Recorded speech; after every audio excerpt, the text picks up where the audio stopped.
நீங்கள் தெரிந்து கொள்ளப்பட்டவர்கள். குடும்பத்தை கட்டி எழுப்புவதற்கு நீங்கள் தேவனால் தெரிந்து கொள்ளப்பட்டவர்கள். பிரசங்கம் பண்ணுகிற மட்டும்தான் ஊழியம் கிடையாது. பிரசங்கம் பண்ணுறவங்க மட்டும்தான் அழைக்கப்பட்டவங்க கிடையாது.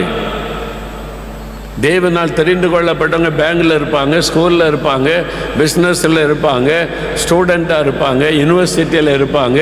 எல்லா இடத்துலையும் தேவனால் தெரிந்து கொள்ளப்பட்டவங்க இருப்பாங்க. அல்லேலூயா. நீங்கள் இருக்கிறீங்களா? நீங்கள் ஆண்டவரால் தெரிந்து கொள்ளப்பட்டவர்கள். அதை விசுவாசிங்க. நீங்கள் தெரிந்து கொள்ளப்பட்டவனை விசுவாசித்து அதை மனதில் ஆழமாக பதிச்சிட்டா சாத்தான் உங்களை நெருங்க கூட முடியாது. கர்த்தரால் தெரிந்து கொள்ளப்பட்டவர்களை சாத்தான் தொட முடியாது. போராட்டம் இருக்கும், நெருக்கம் இருக்கும், சாத்தானால் மேற்கொள்ள முடியாது. அப்போ நான் தெரிந்து கொள்ளப்பட்டிருக்கிறேன் என்பதை நீங்கள் விசுவாசிக்கணும்.